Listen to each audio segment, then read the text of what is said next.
Hello. So I wanted to talk about a topic that I don't normally talk about. I was going to do a Facebook Live on this, but I was worried I was going to ramble like crazy. So I'm like, all right, I'm just going to record this video on how to look good naked for the long term. So this isn't something that I normally talk about. This is something that's typically talked about in the fitness industry. But I wanted to get a point across about the kind of journey to trying to look good naked, which I don't know, most of us want to do, I'm assuming. And while I don't directly work with people who come to me for fat loss or body composition goals, like that is typically a secondary goal of the people who come to me.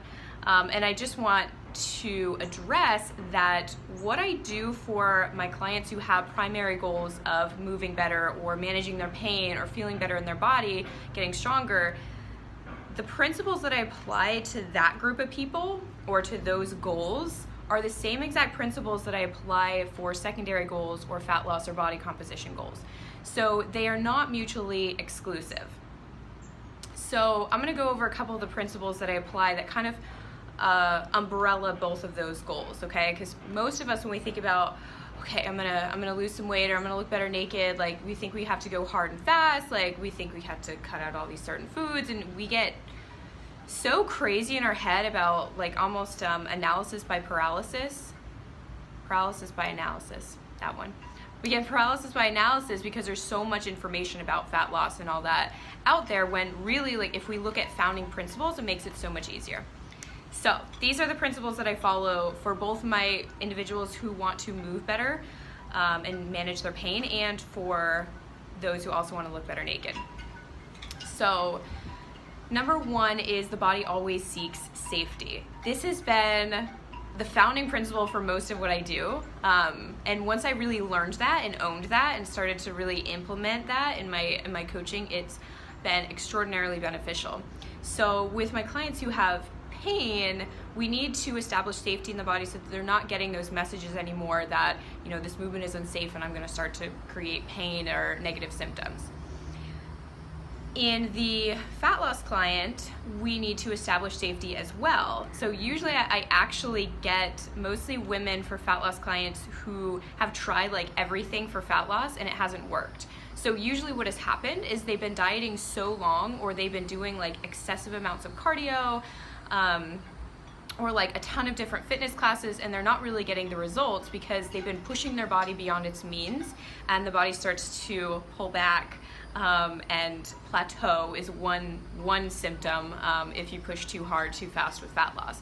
So instead, we reestablish safety. And we look at how much food that they're eating, make sure that they're eating enough to support their goals, maybe pulling back on the cardio, and essentially finding the minimal dose effect in order for them to get results. And then what will happen is once the body feels safe, it can release the weight or build muscle or whatever needs to happen in their particular situation. So number one principle is the body is always seeking safety. So if you're hitting a plateau with your pain, or if you're hitting a plateau with your fat loss, like try to establish safety again and make sure that you have some sort of sense of homeostasis, and then adding just a little bit of stimulation in order to make the necessary adaptation, but not too much where the body like freaks out. It's like, this isn't safe, I don't want to go here anymore. Number two, kind of piggybacks off that one, is strength heals. And I talk about this very frequently, and I am continually impressed by how powerful strength is. So with my pain management clients, or those who want to get stronger, obviously, once we start adding load, once they start to, you know, learn how to move better, their joints are functioning better, once we start to add external load, typically in the form of kettlebells, their pain like decreases significantly, and they have so much more autonomy in their movement. It's crazy. I love it. Every single time I get blown away when we start to add external loading in a very safe and sequential manner. And the same goes for the fat loss clients. Like, strength is very therapeutic for the body on many different levels. And for a client who wants to lose weight, we really want to improve metabolic function, right? Like, we want the metabolism to work really well. So building muscle and doing strength intensive training can really help build up the metabolism and make the necessary hormonal changes that support a healthy fat loss environment.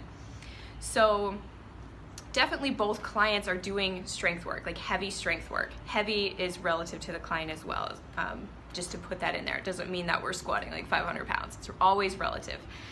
Also with the strength healing for the fat loss client is I've noticed many of my clients who exclusively wanted to work on body composition changes, they tend to really, really focus on the aesthetics, and they tend to get really down on themselves when their body isn't responding in the way that they want to, which will happen.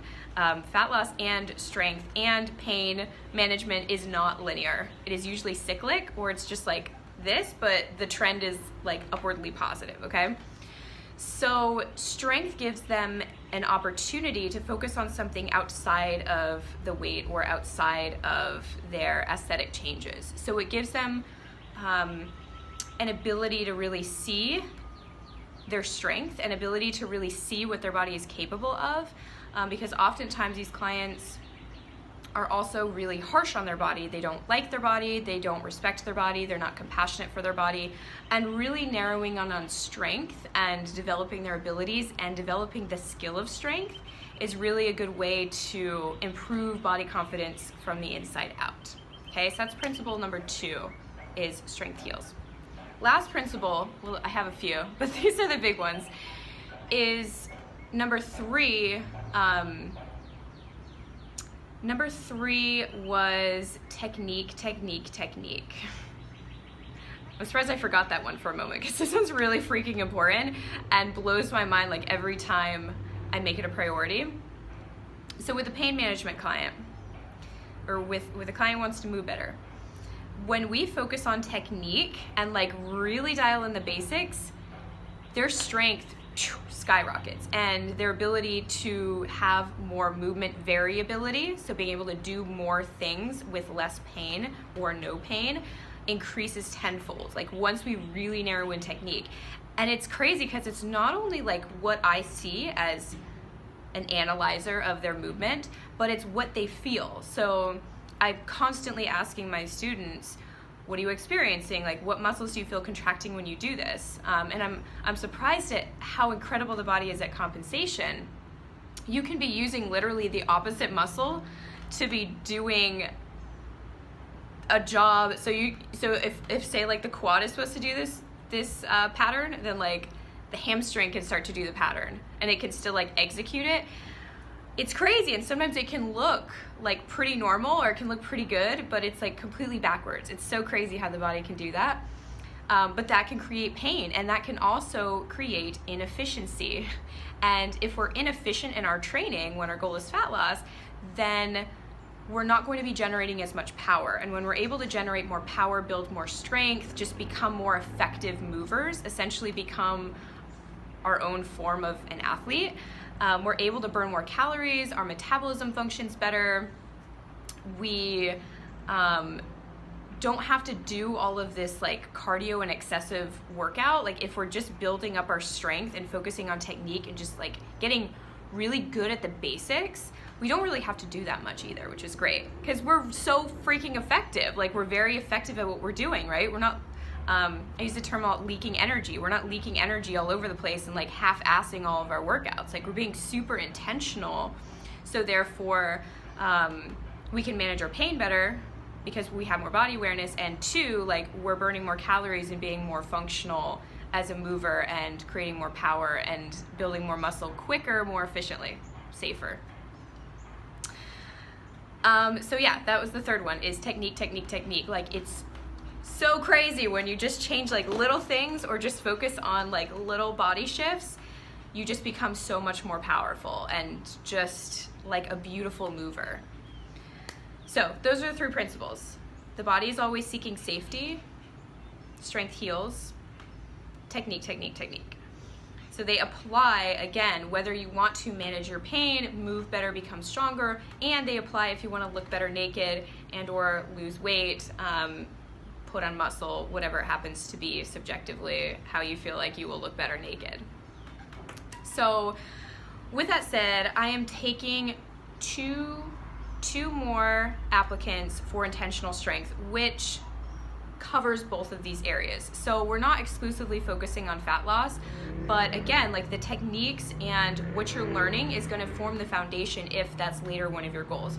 It's intentional strength is essentially, it's a 12-week course that is the foundation for virtually any other fitness endeavor, because it gives you that platform of knowing, okay, this is what I should be doing with my shoulders when I'm, you know, doing X, Y, and Z, or like how to actually contract your abs, how to actually use your feet powerfully during movements. So again, you become a more efficient mover. Or also if you have aches and pains, you learn how to listen to your body and move in a way that does not cause that pain signal to keep going on over and over again. So I'm taking 2 more applicants for a free week into intentional strength. It's 4 days a week, about 20 to 30 minutes to start for the first week and the first month, and then we go into kettlebell training into week 5. So we follow, of course, those principles that I just talked about. All of my work follows these principles. The course is exactly what I've done with many one-on-one clients. It's the same sort of progressions, so to speak. I mean, everybody's a little bit different, but in the course it's the same sort of progressions, how I move people through in order to make them better movers, move pain-free, get to the body composition that they want, and have more physical autonomy and freedom in their body, right? So if you're interested in that, I'm putting a link somewhere around this video. You have to apply because I don't take people who are in a lot of pain because they need more one-on-one, so you gotta apply in order to be approved into the course. If you guys have any questions about these principles or how to apply it to your own training on your own, you're welcome to ask questions, comment, whatever. I'm here for you guys. All right, that's it. See you guys.